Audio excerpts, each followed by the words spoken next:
Jai Shriman Narayan. Jai Shriman Narayan. Jai Shriman Narayan.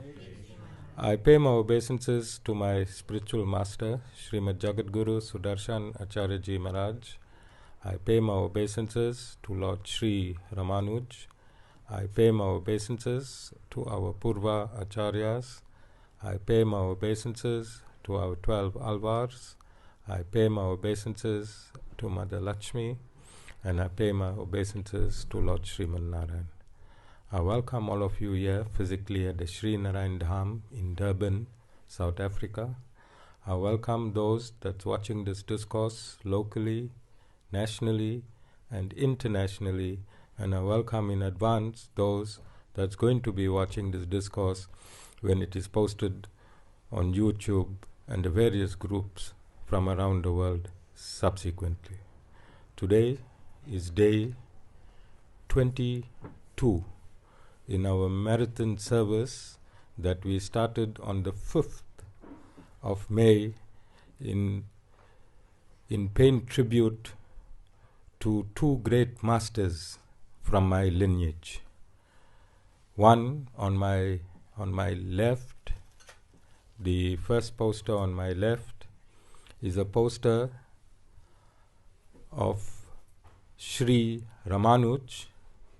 He was born on the 5th of May 1006 years ago. He initiated social cohesion in India. He walked the length and breadth of India, bringing all the cultures, all the traditions, all the tribes together, and he instructed my mission in advocating me to respect all and worship my own. I want to say it again, respect all and worship my own. Then on the 27th of May 1937 was born my personal spiritual master on my right, Srimad Jagadguru Sudarshan Acharya Ji Maharaj. And I am a direct disciple coming from this lineage, which is 1006 years, vibrating in a spiritual frequency on this planet Earth. Unbroken lineage. From Sri Ramanuj to my Guru and then to me. So today I'm carrying the baton of social cohesion, and there can never be social cohesion unless all other factors are cohesed. So you need religious cohesion, you need political cohesion, you need political tolerance, you need religious tolerance, and these are the mechanisms that can give us our true identity as humans. My Guru's instruction to me is just a one-liner, but this one-liner has brought off all of you here today. Create a divine society. Simple. My Guru just gave me a one-liner. Create a divine society. So I am not situated in India. I am situated in the most beautiful country in the world, the jewel of all countries. There never can be a greater country than South Africa in all of our existence. We just need to unearth first the human jewels that's going to take this country forward, and then the material jewels that will give us prosperity. So if I live in South Africa and my instructions from my Guru is create a divine society, then it is not a sectarian Hindu divine society. Had he wanted me to do that, he would have placed me in India. In South Africa, creating a divine society means with every religion, every race, every culture, every tradition. And in just 10 years, I'm still a baby Guru. I'm only 10 years old. But I take my mission absolutely serious. And this is why at the age of 61, I look like 91. My beard is white. Because I work 3 times as hard as I would have if I did not take my mission absolutely seriously. So I get up every morning hoping, praying, working, interfacing, debating, crying, laughing, wanting to see this country change. It is for that reason we are seated here today, because Sheikh Bhai, you can bless your congregate at a mosque. Bishop Bernard, you can bless your congregants at a church, and I can bless my congregants at the ashram. But when they walk out of these institutions, they are faced with the harsh reality of politics. Politics and religion go hand in hand, although we do not want to admit it. We breathe in politics, we breathe out politics. We eat politics, we defecate politics. We wear politics, we discard what we wear politically. There is nothing in this universe, let's just take planet Earth, that is not politically motivated. So we'll be very naive in saying that religion and politics are not joined at the hips. We have to come to this reality. We have to come to this reality, and as religious and spiritual leaders, we should be the custodians of politics. We should ensure that politics is maneuvered in a righteous direction. Look, we all took our eye off the ball since 1994. And when we opened our eyes again, our country is in a super depressed state. And when the consciousness of a country is depressed, then what you think will be the consciousness of the citizenry? So no amount of blessing in any religious or spiritual institution can change the dynamics of the citizens of this country. We have not to fight with politicians. We must not hate politicians. We must not degrade politicians. We must start working with them. We must not divide ourselves. We must not push our congregants in a particular political direction.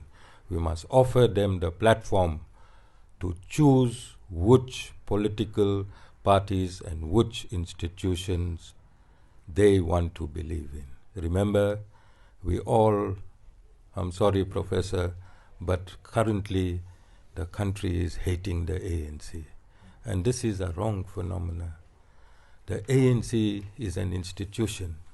It is people within that we can direct our anger, but not the institution as a whole. So, if guided by religious and spiritual leaders who have credentials, then those that are running this country will have a conscience, because religious and spiritual leaders, their duty is to inject a sense of responsibility in whom we have given our powers. So I believe, and I've started, actually, Professor, I started social cohesion in the midst of COVID-19. I went on this platform from the 5th of May to the 27th of May with my labor force that was on the ashram that got stuck here during COVID and could not leave. And I said, I'm not going to let COVID, as I said, I worked 3 times as hard as I was supposed to. I did not let COVID and the worldwide lockdown stop me from social cohesion. I planted social cohesion at this ashram 5th May, 27th May during international lockdown.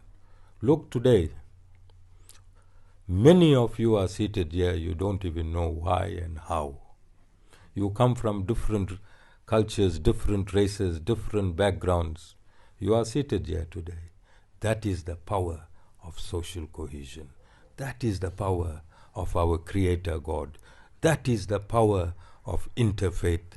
As long as there is inter-religious harmony, there is interracial harmony, there is intercultural harmony, God will never forsake us. And I'm stating again, we are the most beautiful country in the world. The most prosperous country in the world. Don't cry for what is gone. There is 1,000,000% more to be unearthed. We still have the gold, we still have the diamond, we still have the coal, we still have the manganese. Everything is waiting to be extracted through prosperity. As long as this interfaith exists, South Africa is going to get prosperous. We're a small country, but we can become number 1 in the world. It's up to the citizens where they want to rate the country. Instead of sitting at home, sitting in the pubs, getting angry about where the country is, forget that.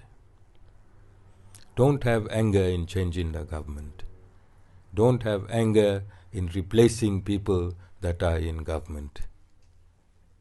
They made a mistake, and we equally made a mistake by leaving them there for so long whilst they were continuing in the mistake.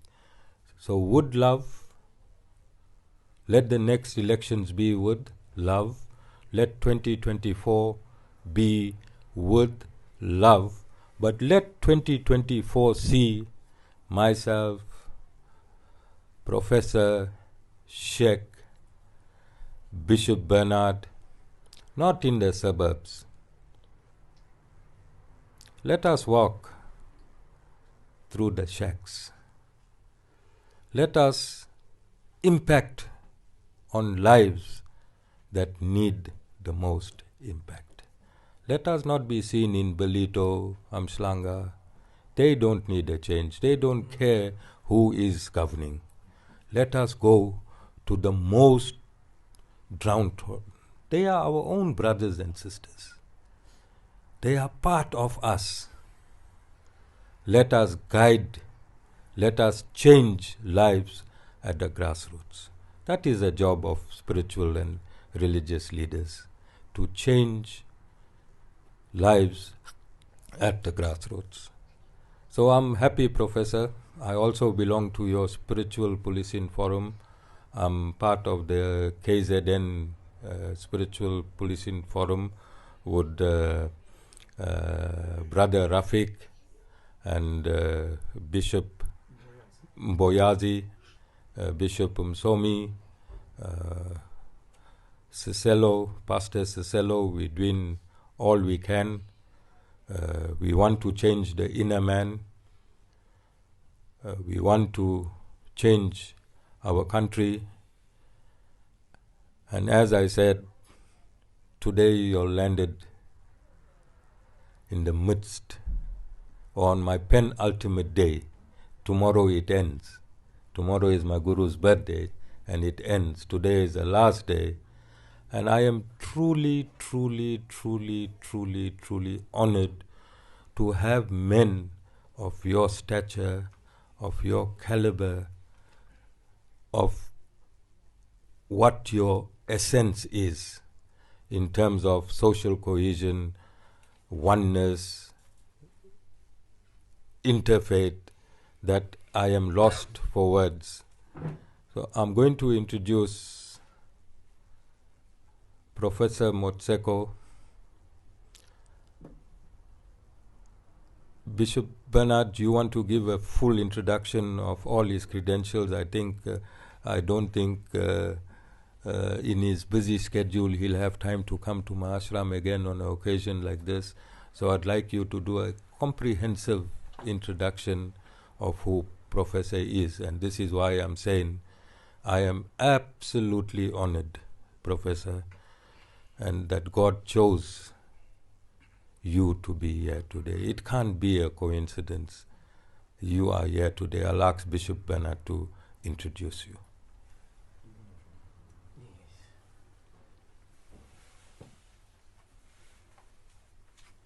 Bishop. Could we please put our hands together and just honor our Guru? I don't know, how the audience that are here today and those who are on the international platforms, I don't know how you look at Guruji. But personally, being an Asian, I look at him more as a father figure. Even though I am a born-again, baptized Christian, but I look at him as a father. So I think we could just, let's give the Lord a hand. Let's give him a hand clap for that. And we honor you, Guru, and we pray that the Lord Jesus will continue to bless you and keep you. You are alive for such a time as this.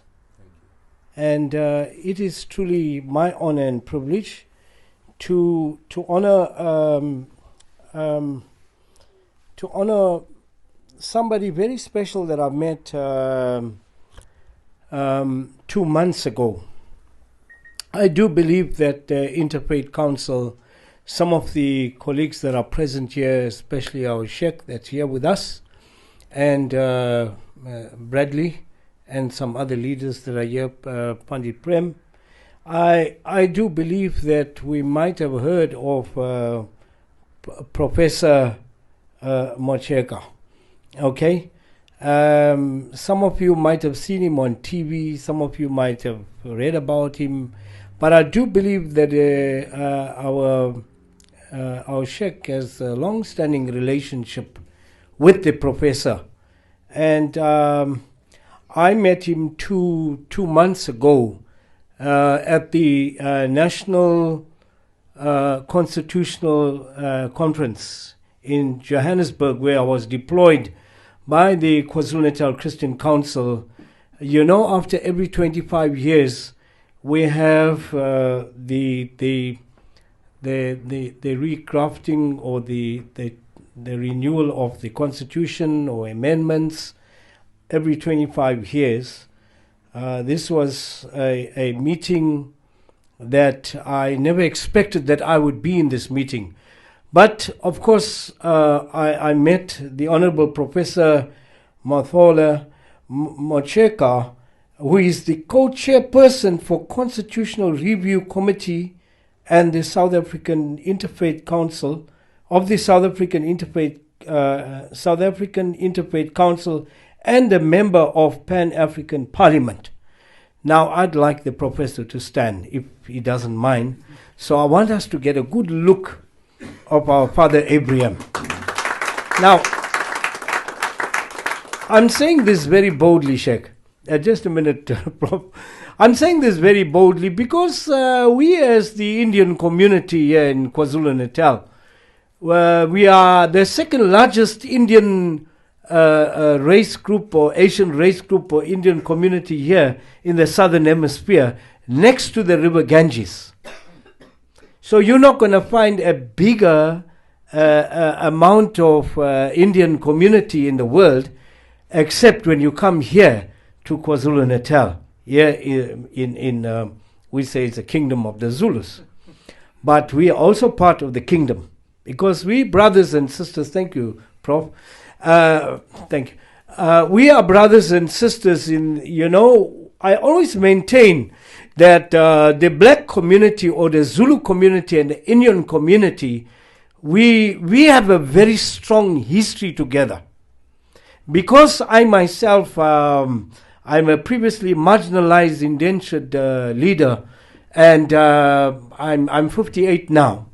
But my mom passed away, it's 2 years now. She reached 90 years, so she's one of the legends of the tide. And so we go right back to the early days, Sheikh, when we had the top market and the bottom market. Okay? For those of you know, the English market and the bottom market. So we grew up together, okay?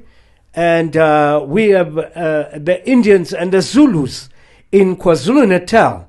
They have a very, very brotherly and strong grassroots. And I don't think that even politics can destroy that. I don't think that anything can destroy that because we are so used to one another that we even we eat their food. They like our curries, we like their food. But going further is that we now are an integrated community in KwaZulu-Natal. If you're looking for an integrated community, you come to KwaZulu-Natal, and that is where you'll find the Indians and the Zulus. They are next door neighbors.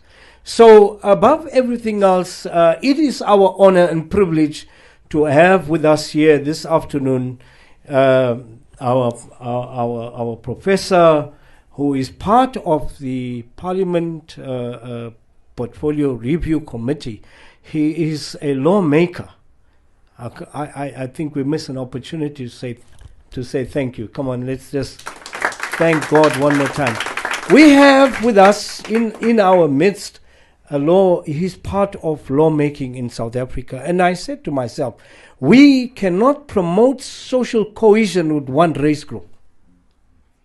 I oftentimes said it, for us to have a true reflection of social cohesion, we must incorporate all the different race groups, and it's also the different religious leaders that are here. So I don't want to take too much time. I'd like to hand this mic over back to Guruji. I think he would have the honor of giving him the mic to speak to. Thank you, Bishop. Professor, just before you take the mic, I want to land something on your lap.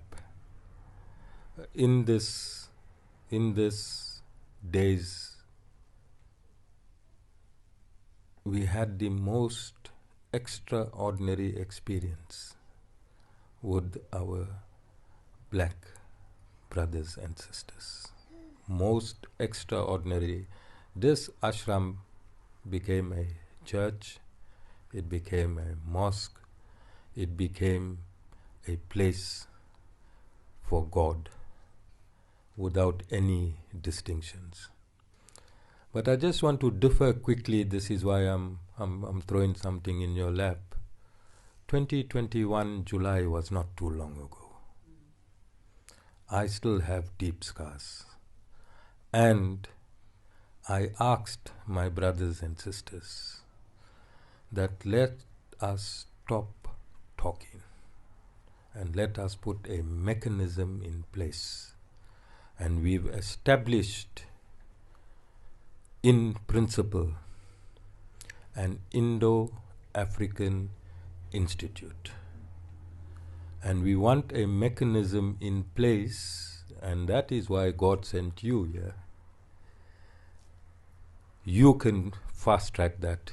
So I have 2 lawyers, an Indian female attorney and Pastor Cicello, to whip up a small memorandum of understanding. We set up a committee. It must be recognized by the government. And whenever these naughty politicians who want to gain political mileage by sacrificing our love between the blacks and the Indians, we must be able to quell it within a few phone calls, instead of losing so many lives. 32 lives in a democracy is too much between races. It's 32 billion times too much between races. So that I'm going to ask you, would love to leave your details with me, because I'm throwing this assignment. I know you are tired. I know you are doing your best.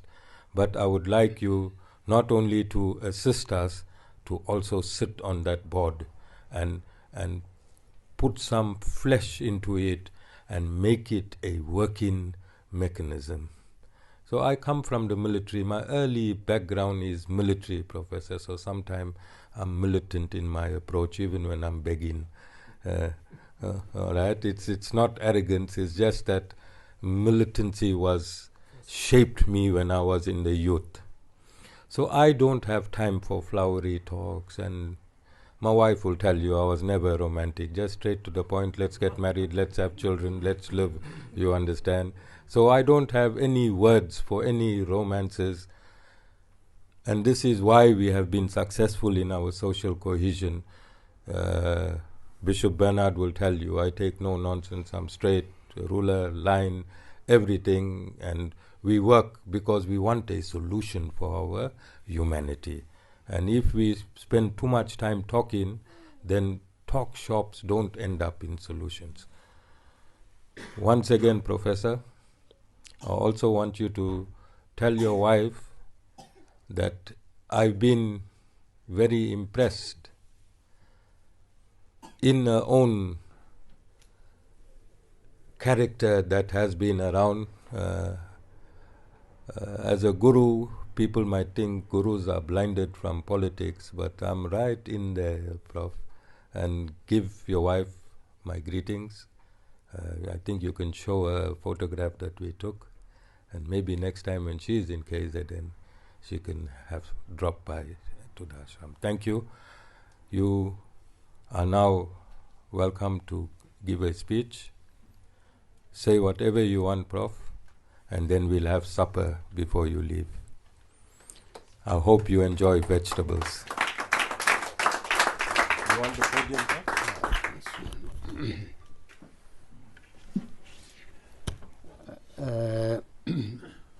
I can't sing, but there is a song that I like, which say that if you believe and I believe, and together we pray, Africa shall be safe.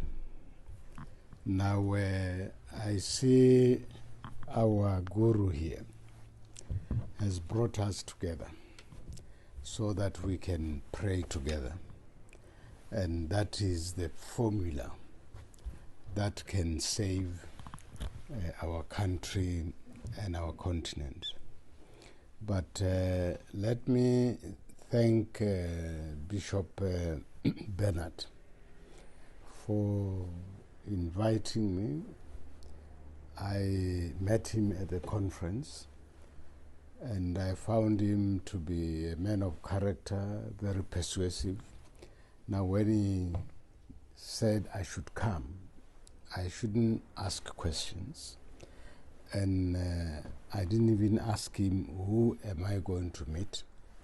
He just said that it's a social cohesion gathering.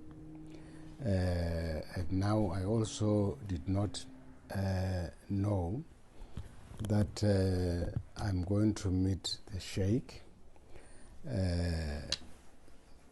I started interfaith work with the Sheikh under President Mandela during around 1996, and I must say that I'm happy to see that he didn't drop the baton, and I'm happy that he's working with Bishop Bernard, but more importantly that both of them are working with you.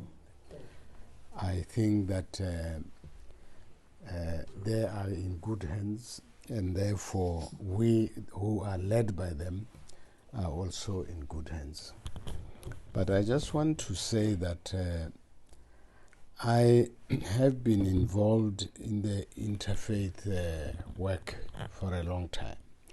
I'm happy that you are saying that politics and religion cannot be separated. And that is very true. Because the people that led our political struggles, that led our country into a democracy, were, unlike some of us who are leaders today, deeply spiritual and deeply religious. In 1986, under the leadership of President Tambo, it was immediately after the Kabye conference, where Tambo said that South Africa must be rendered ungovernable. And in February 1986, President Tambo established a constitutional committee, and I was honored to be part of that committee.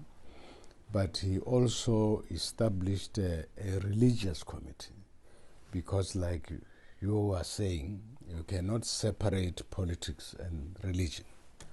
Now, in 1987, the World Council of Churches convened a consultative meeting in Lusaka, which brought the ANC, the PAC, SWAPO, and the international community to look at the security situation in the South.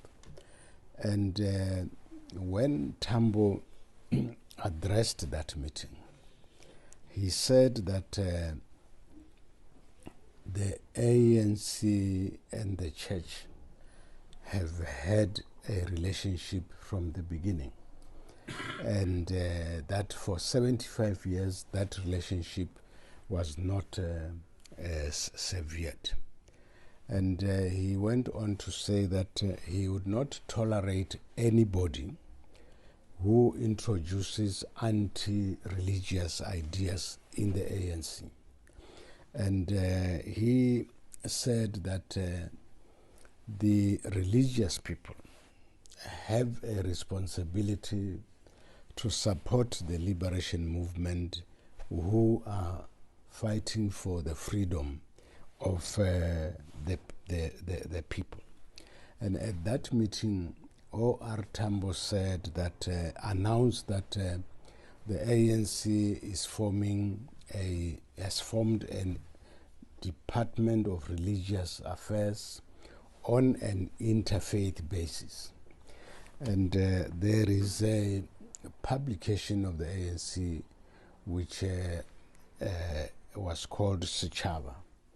And then on that publication, they put a Christian symbol and a Muslim symbol on top of it, to show as a sign of that interfaith approach of President Tambo.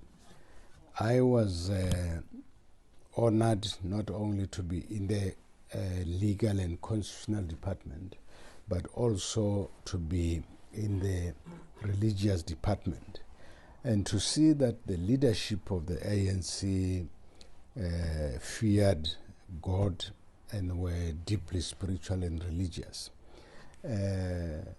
President Tambo himself, Alfred Nzo, the Secretary General, President Zuma, Thabo Mbeki, and a certain Msibi, who was an army commander, were part of that department. So I'm saying this to say that contrary to what the apartheid regime said about terrorist organizations, the ANC has never been a terrorist organization. It sought the freedom of the people of this country, and many of its members and families in and outside the country sacrificed their lives so that we can be free today. You are right. Many mistakes have been made because the ANC has become a boat through which other people think that you can cross to wealth, to prosperity. And given such a situation, then you will have all kinds of people coming to corrupt the organization. But now, then the general people will think that this is a corrupt organization. So there's no corrupt ANC. There are corrupt people inside the ANC. But when the ANC was unbanned, President Mandela took up the interfaith baton from OR. Where did he get, Mandela get these ideas of interfaith? When he was on Robben Island, he had an opportunity as a leader to interact with all other prisoners who belong to different religious bodies. And one of those figures was Comrade Ahmed Kathrada. There was Bishop Mukhoba from the PAC, and many others, and Comrade Mek Maharaj. And that made President Mandela to realize that from all different religious groups, there are values that can be used to build a socially cohesive and prosperous society. So when President Mandela left the island, it was interesting that as early as 1991, he addressed the Institute for African and Oriental Studies at the University of Oxford.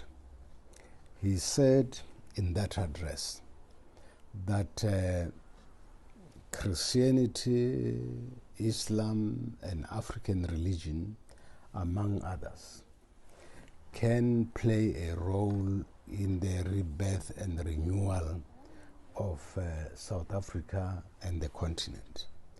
But he said, provided Christianity and Islam learn to tolerate each other on the one side, and on the other side, they learn to tolerate African religion. And he said, African religion is no longer a superstition that must be replaced by other religions. It is a religion on its own, independent, it must be respected. But what was even more important, he foregrounded African humanism that we call Ubuntu Botu, and said in the future, when we are looking for or searching for a new social moral, social, and political order, this Ubuntu would assist us. And I think he didn't stop there. Then in 1995, he established the Commission for Religious Affairs that we call CRA.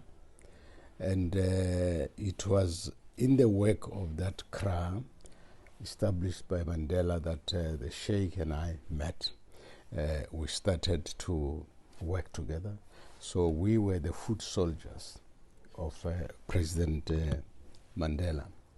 Now, in 1997, he asked CRA to convene a meeting of religious leaders, because he believed, as you do, that you cannot separate politics and religion.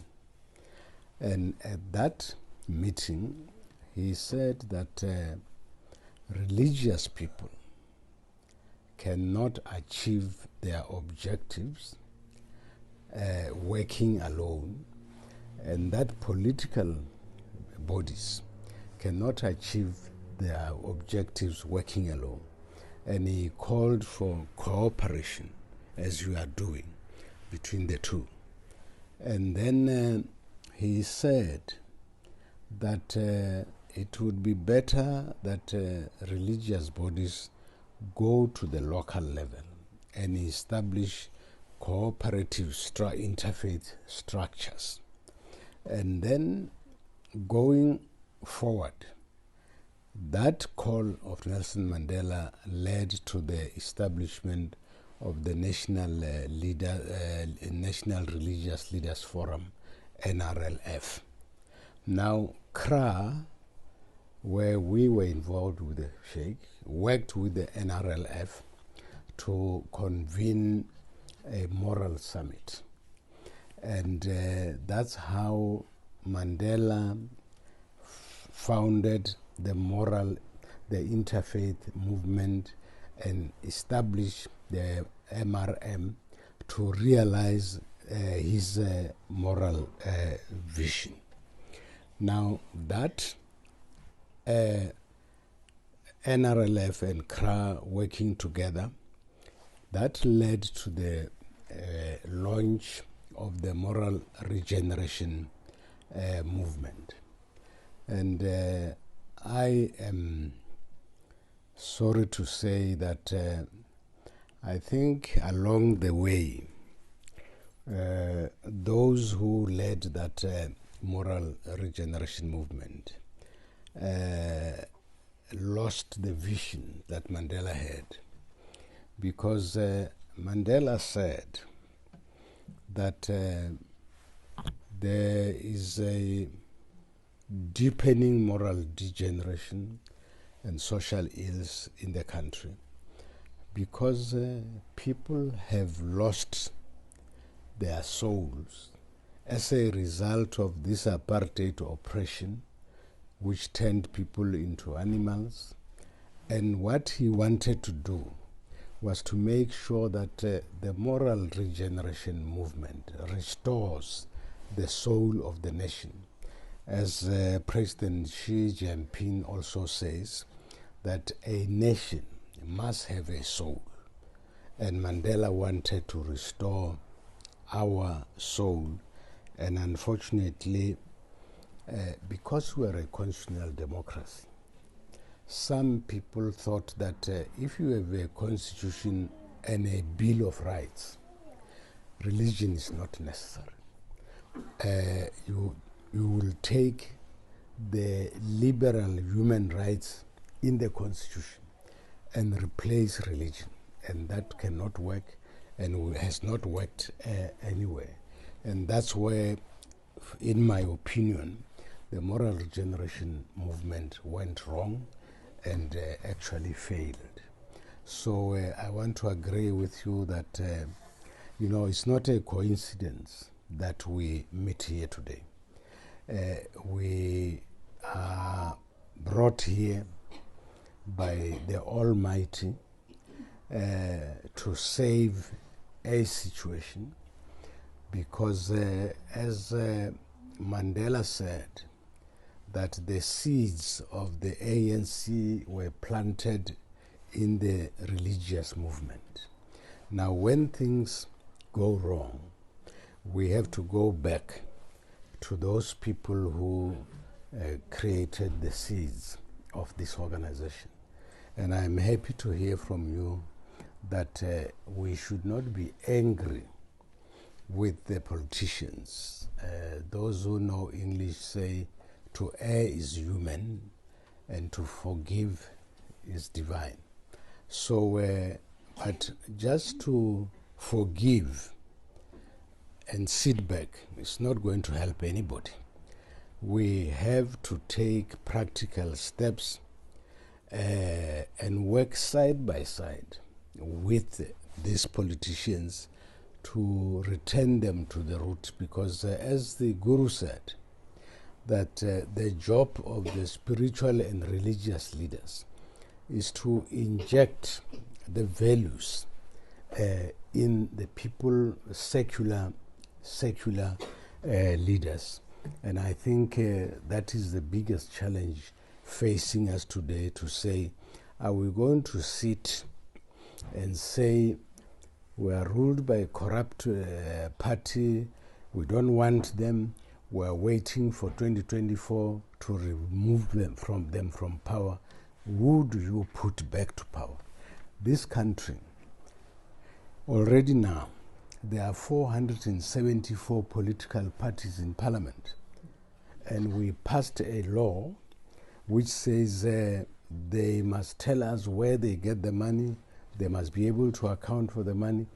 They are failing. Even the ruling party, the ANC, has not been able to account, but it gives a good reason.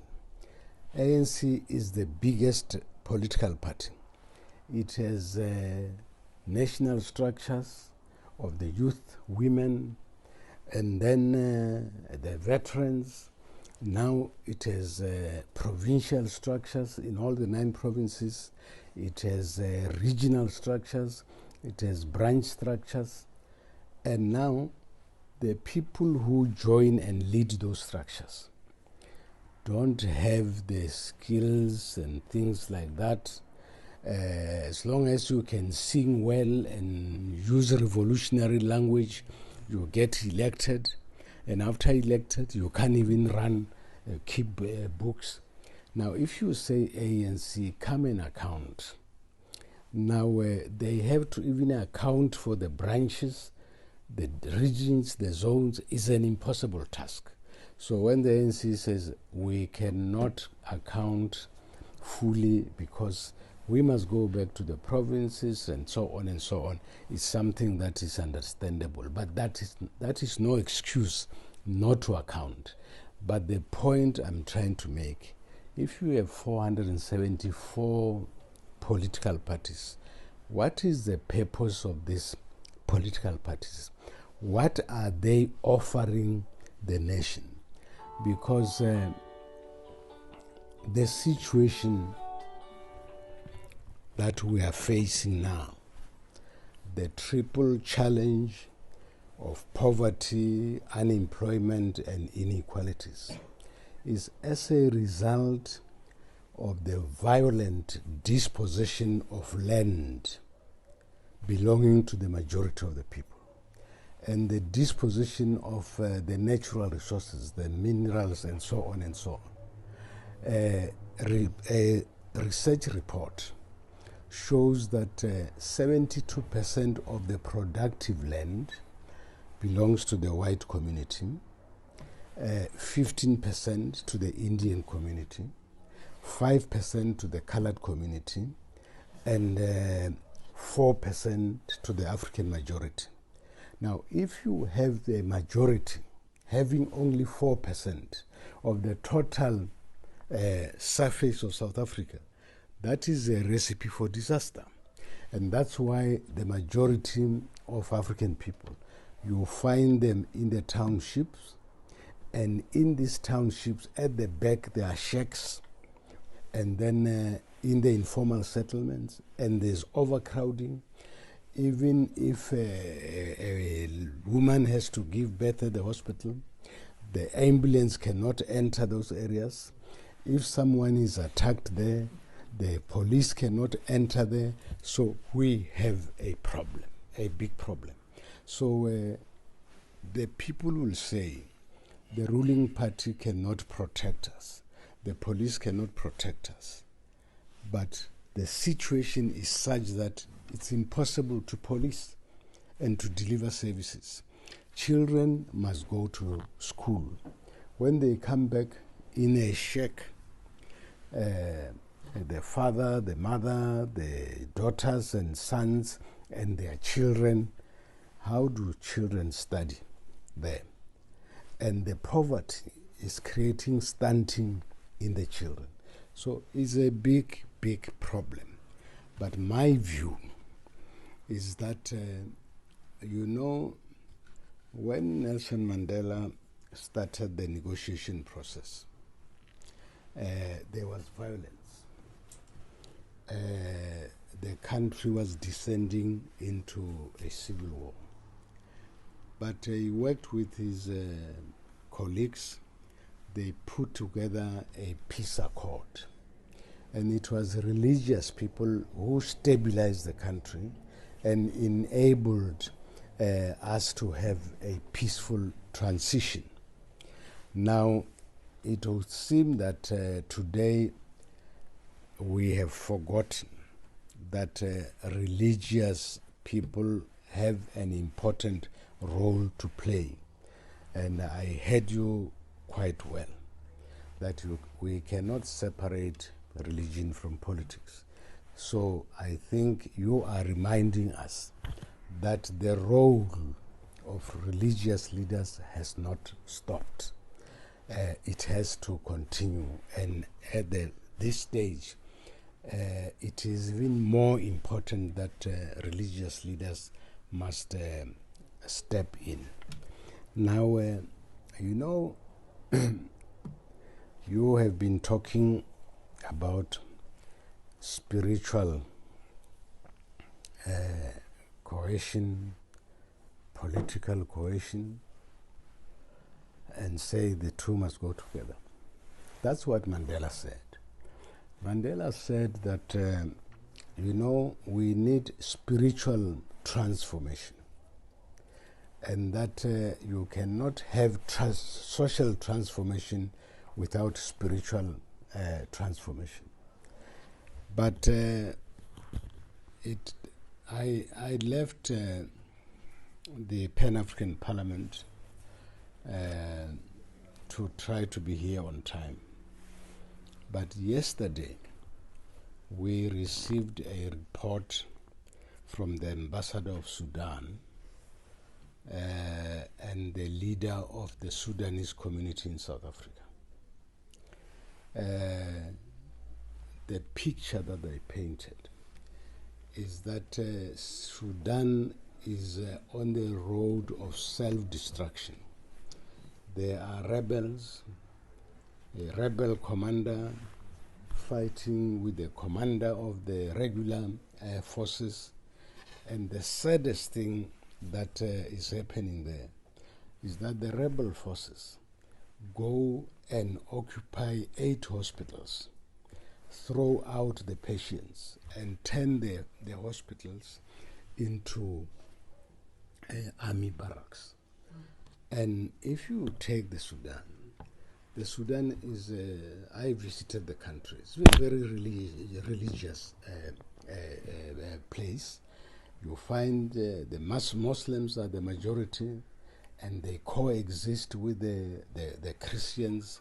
They live together, so there's no problem amongst the people. But the army generals create problems. So when we were discussing this morning, I said to them that, in South Africa, we established, I think the Sheikh was just reminding me, we established what we called National Interfaith Leaders Council when NRLF declined. And then we went to report to President Zuma about the NILC. And then he instructed us to say, go and broaden it. And then we interacted with the NRF. We agreed. We formed what we called a National Interfaith Council. And our understanding was that the interfaith movement must not take political sides. Because in the ruling party, like all parties, you have factions. Now, if you are an interfaith council and you align yourself with one faction, then you are going to create problems. And some people didn't listen to that. They aligned with one faction. As a result, NICSA collapsed. And then those who believe that political, religious leaders must guide political leaders, but not side with one or the other, then came together to form what we call South African Interfaith Council, SAIC, and we have that. So I told the Pan-African Parliament today to say that the situation in the Sudan affects ordinary people, and especially women and children. And generals cannot talk to ordinary people, women and children. It's religious people who can do that. So I suggested to them that actually we must form an interfaith team in the Pan-African Parliament and go to Ethiopia and coordinate the work from there. And I told them that already in April, I went to Addis Ababa. I met with the Muslim leaders, Ethiopian Orthodox Church. I met with the Roman Catholic Church, with the Muslims, to say, why don't we form an interfaith body? And they were all excited about that. So when I told the Pan-African Parliament, they said we must meet on Tuesday to make concrete proposals on that. But during break, I met with the ambassador of the Sudan and the first vice president of the Pan-African Parliament. We agreed to have lunch on Sunday to prepare a proposal that we'll present to Parliament on Tuesday, so that that can be taken up to Addis Ababa, to the African Union. So one prays, and we want to ask your prayers that this establishment of the Pan-African Interfaith Council should become a reality, because if we can get the religious leaders of the whole continent on an interfaith basis, working alongside these politicians, there will be proper guidance, and I think we can get silence the guns on the continent. But I want to stop by coming back to your proposal about the Indo-African Institute. A man called Muziwake Limbede, the first president of the ANC Youth League, said that African people,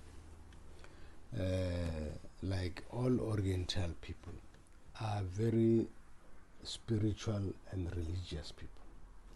And he said, actually, it is that spirituality that is the basis of the morality of Africans and Indians.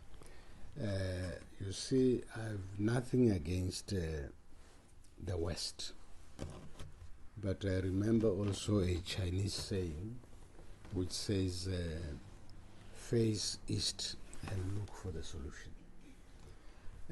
So maybe the time has come for us to face east and look for the solution.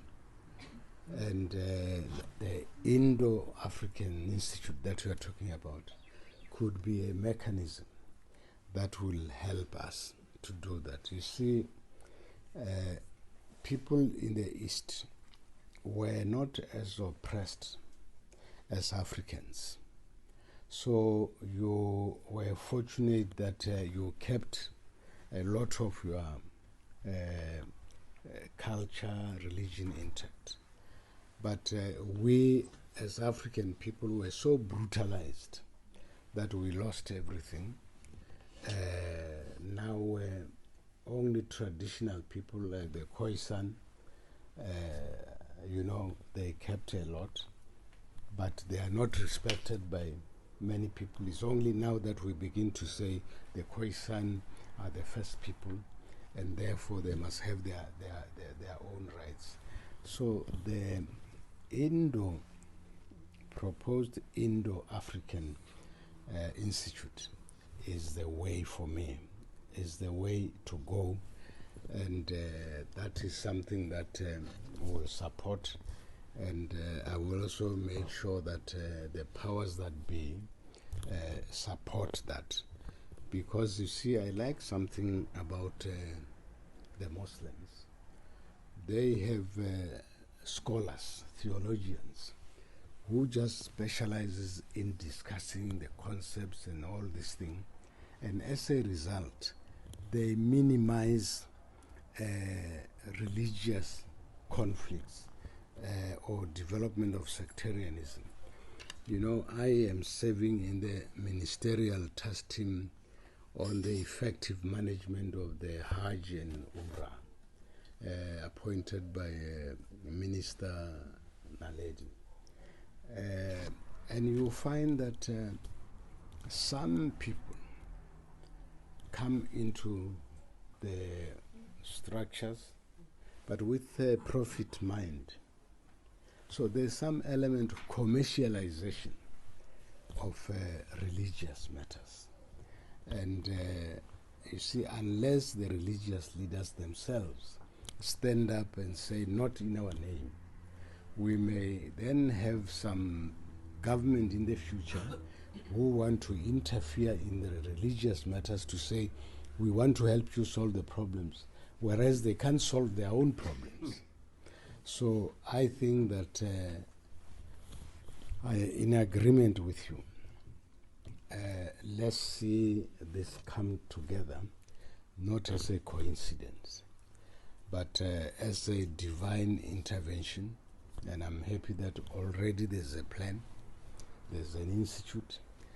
And I was talking to Bishop Bernard, who said, actually, interfaith has had problems, but here it was kept alive, is alive.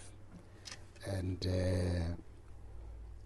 I think that we can take the success of the interfaith here and take it to revive the interfaith movement throughout the country, and then take it further into the continent, and then also establish international networks in Asia, in America, and elsewhere, because the problems of peace and security have become international problems. Today, the ambassador of Palestine was blaming me, saying that I've asked for a meeting with you, you don't come. He was almost in tears. So I said, Monday, I will look at my diary, I will come. And the ambassador of the Sahrawi Republic, it is women from Sahrawi Republic who are in the parliament. And if they relate the story, the difficulties of women and children in that country, I tell you, you will be shocked. So in short, I want to say that I think, as you correctly said, this was not a coincidence, and therefore let's take it as the beginning of greater things to become, greater things which will be divinely led by yourself and other religious leaders. I must say I'm really delighted to have had an opportunity to be here, and Bishop Bernard said that if I'm looking for a home, this is the home. So I accept this is my home, and I see all of you as my brothers and sisters, uncles, cousins, and I'm looking forward to working with all of you, and I thank you for the opportunity to talk to you.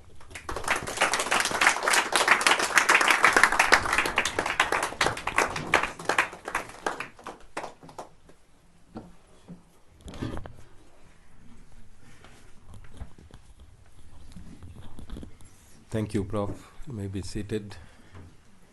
Just for my audience, Professor received a standing ovation from our audience here. Professor, your last few words in relation to continental interfaith and international interfaith, I believe you watched my YouTubes for my for my talks in this month. This is what I requested from the Lord. I've had the opportunity to have the king of the DRC at the ashram. I've had the opportunity to have the Turkish interfaith at the ashram, and I had a realization, if you go into my YouTube, that from this year we are gone international. And I think the missing component was Professor himself. Again, I want to thank you, Bishop Bernard. He always brings to the ashram beautiful assignments. The last time he dropped a prince on my lap of the Shlati Kulu San tribe. I'm still reeling with the shock, and the ashram was given an opportunity to revive that prince and his family and his nation. I'm busy with that at the moment, but my audience, my devotees, my new devotees, one family just came to satsang today. They didn't know what's going on the program. Please bear with us to heal the nation. We have to get involved in this type. I know it is not normal Hindu term ashram work that we are doing, but if we all do the same thing over and over again, there'll be no change. So I've decided to kick a few barriers, be brave. Many people left me when I went interfaith. Many people left me when I went social cohesion. Many people left me when I went political. I didn't care, because I know at the end of the day, it's not about my following, my personal following in my personal religion or culture. I don't belong to a specific religion. I'm a South African. This is my country. This is my continent. Then everything comes subsequent. That's what my scriptures say. In whichever country you live in, your country must come first. And this is what I am promulgating. So I want to thank you. I would like my brother, Sheikh, it would be disrespectful for me if I do not allow him to say a few words. I want him to. He's a veteran interfaith brother. I loved him the first day I saw him. It was in Botanic Gardens when we met. He was looking regal. You can see he exudes positive consciousness.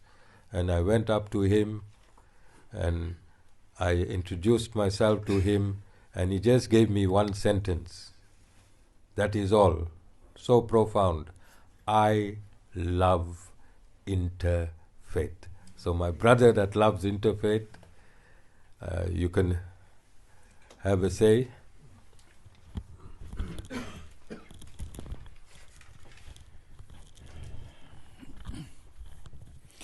Thank you, dear brother and Guru, for this opportunity. I'm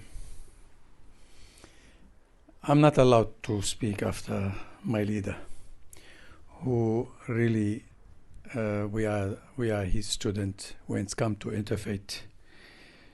Prof was the great, I don't want to say father, brother, who led us to where we are today. Why interfaith?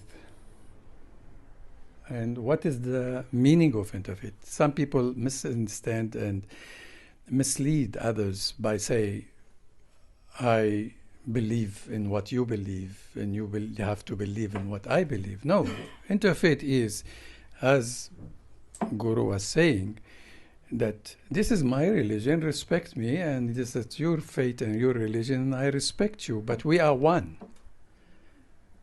We are the children of God. In Islam and Christianity and Hinduism and everything, we are the children of God. Now you call God whatever you want to call him, I call him what I want to call him. The Zulu say Mfininglang. Who's Mfininglang? He's the one who was and before, and he will be, and the provider, and I call him Allah.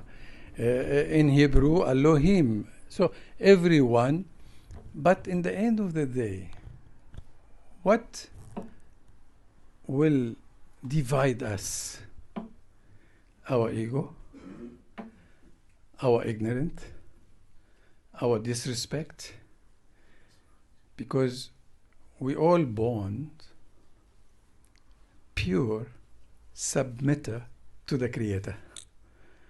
And then that child, we will make him who we want him to be.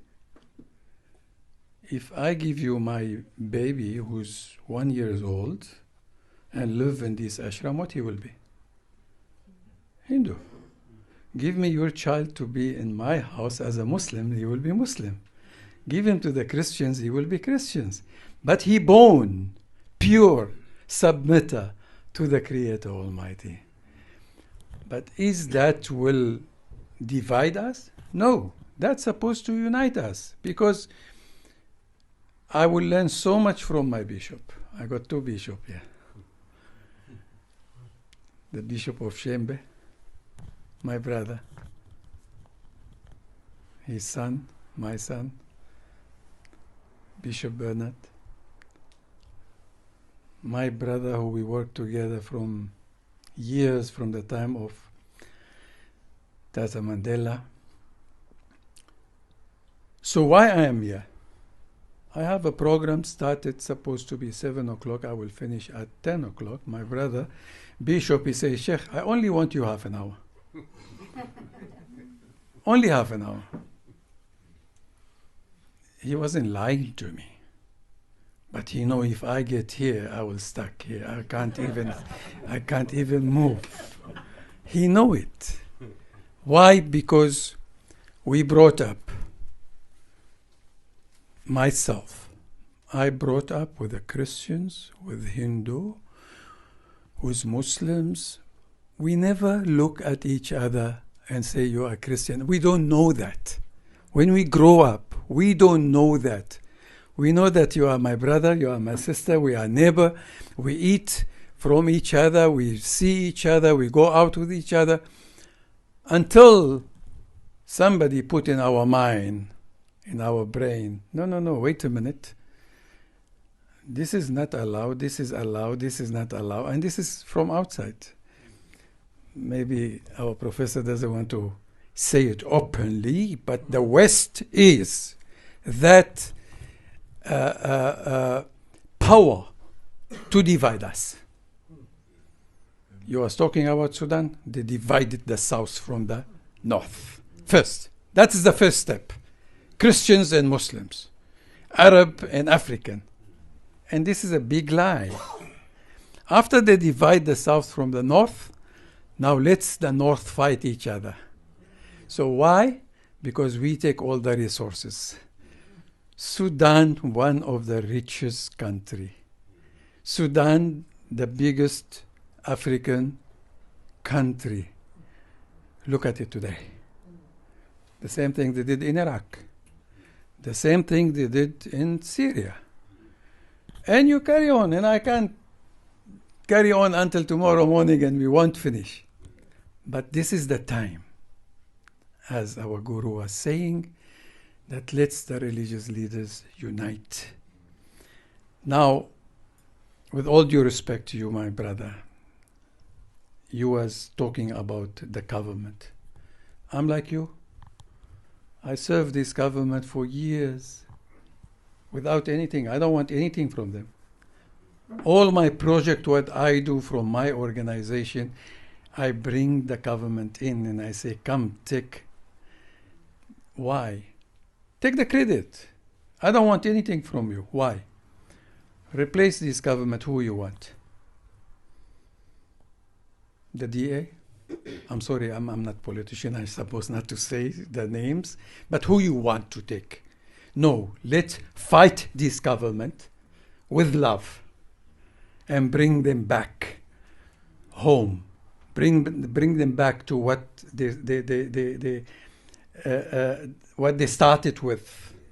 And I agree with Prof. Like all this new generation who want to be rich tomorrow, those are who putting the organization down. But also religious leaders who started as an activist in the beginning, now they're sleeping in the church, in the mosque, in the ashram, and no, you know what, let things go. No, religious leader have to stand up and say it as it is. As it is. I mean, Prof know me, when I talk, when the ANC, when the His Majesty, the late Suelatini, 30 years we are brothers. When I took him to Morocco for the conference, he say, Sheikh, I know you for 30 years, but now I know you. I never know you before. Because as religious leaders, you cannot sit back and, you have to be out. You have to help those politicians to come back to the line. Yes, they are corrupt. Why are we not going to them and say, come here? This corruption is not good. And I agree with you, my brother. We want to go together to the township, to the sheikhs, all these things. I'm supposed to be now in Malagasy. And from now, after this minute, I will apologize that I have to leave because they will be waiting for me there in the township.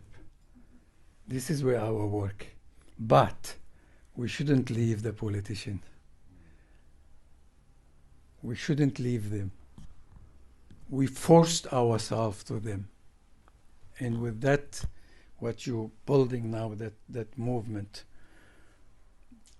we will have the card to open the door. To open the door. Our president was unhappy with me when I said, with all due respect, we're creating beggars with these 350 rand every month. We're creating beggars who wait in the line 24 hours to get 350. Let's teach them skill. Show me where there's skill training center in KwaZulu-Natal. Zero. Why? Why? Prof, We have a land. I have the money to build it. For 10 years, I couldn't get the land. I have it. Nobody allowed to step there, foot there. Because this is for the poor people. But then you will go to the municipality, and this is our cry. You go there, after 10 years, after we finish everything. I paid everything, one signature. I'm waiting for 3 years. I'm going to leave it because I'm not going to pass it. You see, our great leader here taught me something. He throws something on your lap. So I said, before I finish, I will do the same thing. May the Almighty unite our heart. May the Almighty give us the strength for us to be part of this government, not to do what they want us to do, for us to guide them when they are wrong and to clap for them when they are good. Thank you.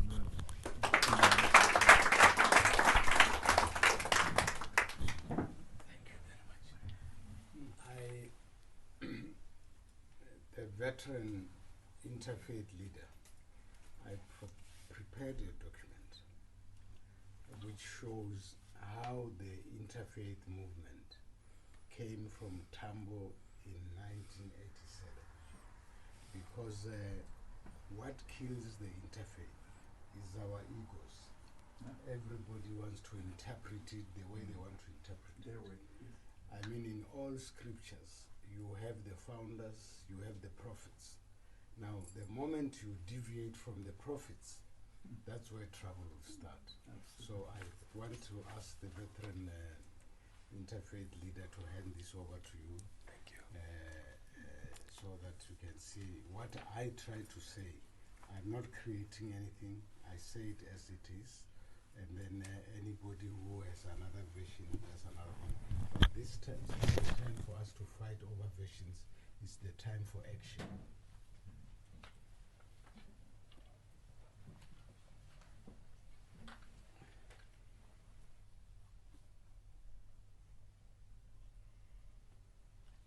And it is in good hands. Thank you, thank you.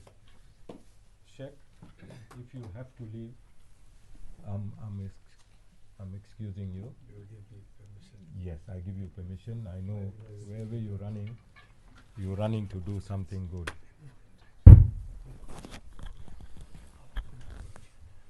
Let's give Sheikh a warm applause.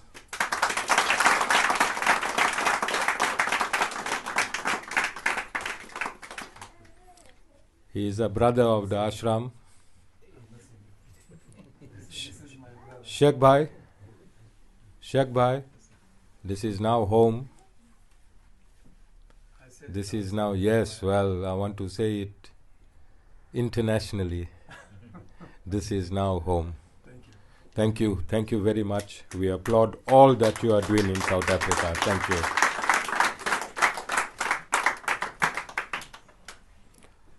Professor, I want to allow my speaker for today in my program. Originally is my brother Bruce. And I followed protocol and I took away a few minutes, but I'm sure he would have not been happy had I called him to speak first. He's a disciplined man of our community, a great man that I met. The very first social cohesion, Bruce has been with me. I also want to state, Professor, that many religious leaders like to be in the limelight and take out photographs for social cohesion. And this is why I decided to do it from the ashram itself. So there were a few dummies that joined me. I saw through them very quickly. This is not for name and fame. We are insignificant. This is to inject prosperity in our society. And as I come from the military, and in Hinduism, there's something called kanpati. It means a tight sounder where you can hear the echoes. And I'm a guru from that caliber. So if anybody interferes with my mission, a tight sounder through disciplined words. Understand? So I'm marching along, and I'm happy that God chose the greatest of the greatest in South Africa for me to march with. When all of you are here together, I'm seated on this seat, it's only because of my culture and my tradition. I'm not higher, I'm the lowest amongst all of you here today. But I'm seated because of my tradition and my culture. Professor, you're going to get tired of me. I'm going to worry the last few years that we both have. I'm going to take all your energy. I'm an opportunist.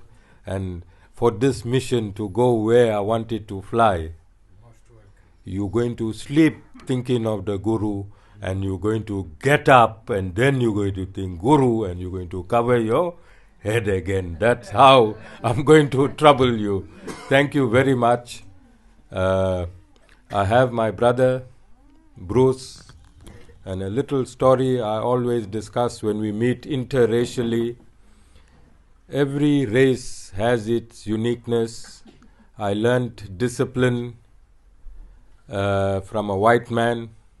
I learned loyalty from a black man.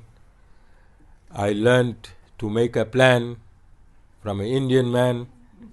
And I learned to party from a colored man. All right? And this is my Bruce. He taught me to party. He's here in a party mood. Every time I met him, he was doing something different. The last time, and not too long ago, Prof, on the 5th of May, his latest evolution was his Rastafarian look. And today I see he's joined Gayton Mackenzie, because I see Gayton's t-shirt. But I love him to bits. For me, interfaith social cohesion this month, if Bruce is not here, then something is missing. That's how he has solidified this interfaith. Bruce, I apologize, but God sent. Everyone who landed here is God sent. You know as well. Bruce is also a traditional healer. So I'm saying there's a man that has many, many, many, many dimensions to him. Bruce, you can shock me again. Thank you. Thank you, Guru. Greatly appreciated. Good evening, all. It's always awesome to be here. Love it. And as Guru said, for the last 3 years, it's been a game changer in many ways. But positively, you've kept me going, Guru. And I trust that you're all having a good evening. We're learning a lot and we're understanding a lot. When I stand before you, it's something new for me. It was never me and photographs, me and talking in front of public. It was never me. But since I've been here, it's changed. I actually love it here. I feel emotionally touched. And I enjoy it. I go home and I think about what I've went through. And I think about the people I've met. I think about my family, which are all of you. We are all one. So I thank you for all coming out this evening. I thank you for the opportunity given to chat, to talk. I really do thank you, Guru, for trusting me. And I trust that all of us that are here for positive reasons. We want change. So I greet you all in the wonderful name of our God, our Goddess, our creators, our watchers, and our ancestors. I'm going to list them all because I'll tell you, all of them are one. And we just got to believe that. And the trick for the life we live is we need to love and care more. We need to be there for each other because that can be a real game changer for our kids, for our grandkids, for many generations. And on this journey that I've been on, I've also come to realize that a lot of what's written down is not true. There's no truth in it. The truth lies in what is carved into rocks, paintings on walls. That's where our true history lies, but yet we've been lied to about everything. And in the beginning of my journey, I went down many, many rabbit holes. Some were scary. Some even made me feel we were created to be slaves. That is our purpose. But as we go along and we learn more, we realize that that's not the truth. We have a creator. We have someone that loves us and cares for us. Even though we might not see him or her or them often or every day, they are there. Look at the beauty around us. Look at the creations around us. It's just for us to begin to love each other, care for each other, irrespective of race, religion, all the man-made stuff. We need to forget about it. We need to be there for each other, the way it was before. There was no such thing as color in the past. There was no white man, there was no black man, no Indian man, no colored man. We were one, and we respected each other, and we got along. So why should that all change? Just with the racial issue, we are divided, we are killing each other. That's not the way it's supposed to be. So I pray daily to our creators and my ancestors for guidance, for wisdom, and for help to overcome all the challenges we face. There's so much that kills us on the inside we never talk about. We're too afraid of how people will feel if we talk about the way we feel, which is wrong. If you need help, ask. If you need guidance, ask. That's it. And I promise you there will be someone that will help. There will. I've been through it. I know what it's like not to have supper at night. I know what it's like not to have lights. I know what it's like not even to have bus fares to go to work. Yet I'm working. We work 30 days a month and you broke. There's something wrong with the system. But the only way we can change it is if we work together. The only way we can change it is if we remember the ways of the past. Remember the way our ancestors were, our forefathers. They were there for each other. They were there for our kids. Men would look after women would look after the children. Why is that so difficult? Why we let the whole system crumble before us? Why have we lost so much? Why do we forget so easily? We've been through so much and we've overcome so much, but yet we fail to remember. That's our problem. So let's love each other, care for each other, support each other, and be there. Now, when it comes to politics, I was never a politician. I enjoyed being around family. I enjoyed being around friends, but politics I gave up on. I had no belief in politics. As I got older, I realized while doing my community work, that's the only way we can really bring about change. It's the only way we can help our community and help our people. So I joined Triple C, Cape Colour Congress. That was for Adil Adams in the Western Cape. The reason I chose him because of the difficulties they were going through. Up till today, they are still suffering. But everyone turns a blank eye to them. Now I've left that party. And the main reason for that is Fadil's more focused on the Western Cape. He's not yet ready for an international speech or see international South Africa as it is today. But he's a very dedicated man, he's a hard worker, and he cares about his people in the Western Cape. So I still support him in that manner. But in terms of somebody helping me at home, I'm in Newlands East. Drugs full up, gangsterism, woman abuse, child abuse, the list goes on. We're in poverty. And because of the same poverty, we are suffering because of the things that it breeds. So I went out searching, doing my research, trying to find out which party, because we had so many parties in South Africa, which one would best suit me, best suit my family, and look after us. It was difficult to find. I had to search and I searched. I even went out of South Africa. I started looking in Africa. Hey, it was tough. But I found somebody very interesting, somebody that can really, if we can find somebody even slightly resemble him, his actions, was Muhammad Gaddafi. That man changed Kenya for the better. And the more I do research into his actions and the way he treated his people, if that was South Africa, I'd put my life down for him. I don't know how the people let him go. You think of a place that doesn't charge for electricity, free education. Every citizen had a home. He gave his parents a home last. What kind of president does that? Where do you see that kind of behavior? All I see is what they want the well for themselves. Not even their parents, for themselves. This man, he really did so much for Kenya. I don't know how they let him go. Honestly, the more I do research about him, the more I don't understand. But we can also find someone like that. There has to be someone like that in South Africa. Someone that has the guts to stand up to, irrespective of who it is, whether it's the West, the South, the North. He mustn't worry. We must rely on his people to look after him. He must be the type of president that doesn't even need bodyguards because he knows his nation will protect him. We will be there for him. But where do we find this man? When will he arise? We don't know. But I will keep on praying that someone similar does come. Apologies. When I think of Zimbabwe, Muhammad Gaddafi, that man, the way the media painted him, like he was illiterate, he knew nothing, and he didn't care about his people. But if you personally do your own research, you will realize that he was actually a very good man. He was somebody that tried and helped the way he didn't want the West involved in his country. He didn't want the UK involved in his country, and that was his downfall. So all they did is use mainstream media and paint him in an image that didn't exactly show us who he really is. So how do you change all this? Do we need new media houses? Do we need new TV stations, new radio stations? Because everything today is controlled, and it's controlled by the wrong powers, not by the powers that care about us. No, they don't. Look at the fuel price. Look at the cost of food. Even your basics, bread and milk, it's ridiculous how much we pay. It's totally unfair. That's a crime against humanity. But yet we all sit back and accept it. Why? Are we brainwashed? Are we controlled? Is there something going on that we're not aware of?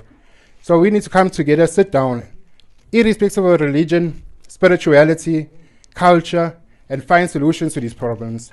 Let's see who's really the snake in the room. Because there's somebody that's playing with us. There's someone that's messing around with our lives. So how does it stop? Why don't you ask the serious questions? Why do people suffer? Why do people starve in a country that's so wealthy? We have got so much wealth in this country. We should be getting a cut monthly. But right, we should be entitled, because it's coming from our land, we should be entitled to a cut. But instead we don't get a cent. We get more pain and more suffering, more debt, more conflict. Everything is just going wrong. It's time for change, people. And we've got some great leaders here today. Bishops, plenty. Even here, we've got a powerful, my leader, Shembe. Shembe, when I look at Shembe, you can change South Africa. They've got the power to do that. I've seen them when they get together in the numbers. It's totally phenomenal. Imagine Shembe must open supermarkets and only open clothing stores. We'll make China suffer. We'll make America suffer. We'll turn first world countries into third world countries. We just hold on to what we have, look after what we have, respect what we have, and it can change this nation. We can become a first world overnight. But the thing is, who's going to take that first step? Where will we find those leaders that are willing to stand up and say enough is enough? Now it's time for South Africans to benefit from South Africa. Let's move away the black, white, red, Indian, and make us South Africans, because that's what we are. We are all South Africans. We all should be benefiting from this land. But I trust that it's coming here. I feel that in here. The more I hear our leaders speak, the more I realize that change is here. We're not sitting back like our forefathers and just accepting it. No. Change is here. And let it be for our children. Let it be for our grandchildren. Let's look after our families. Men protect women. Look after them. Women protect our kids. Be there. Whether it's your kid, your neighbor's child, irrespective, they belong in the community. It takes a whole village to grow one child. Let's go back to those days. Let's start respecting each other. Let's start helping each other. Now, when it comes to politics, why I chose this man, Gaitan McKenzie, he knows a lot of history about where we come from and what we've been through. And it really touched me when I hear his speeches, and he talks about the wealth of the nation and the way it should be distributed. It's as if he is one of those that could be a leader that can bring about change and not be afraid of the powers that may be, not be afraid that he might get hit in a drive-by shooting, etc. Because really, people, if we find the right person that cares about us, that truly cares and wants to bring about change, I'm talking about changing our education system. Let's not teach our children how to be slaves or how to be followers. Let's teach them how to be leaders. Let's make them manufacturers. Let's make them productive. Let our schools teach them relevant stuff that can change their lives, not like what we learned. Jan van Riebeck and the geography and the history that we were taught, it's irrelevant to the conditions we're going through now. We are left behind. But what they are doing is creating perfect slaves. Perfect. We are followers. We will keep to the time. We will be there day in, day out, and not ask any questions. We'll accept everything. That's where we are. It's as if we're brainwashed.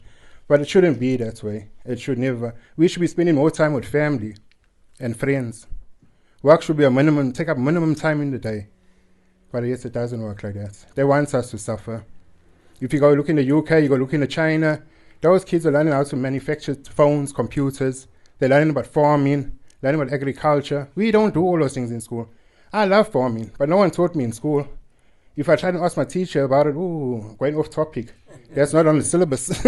So when are we going to change all that? We need to. Our healthcare system is in a mess. Almost 300 antibiotics, yet none of them heal us. Yeah, our creators have given us the healing we need. It's all on the land, but nobody teaches us. Everything we need to heal our bodies grows. It can be found out there, not manufactured. Our God has given us. He's provided it. But there's no one that teaches us these things. No one teaches us how easy it is to cure flu.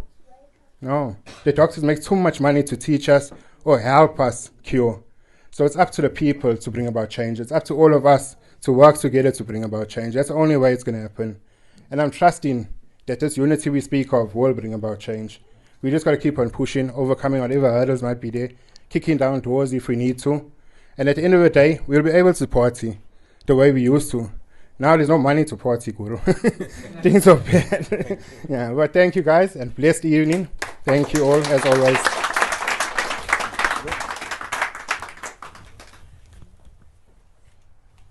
Okay, I believe everybody is hungry now.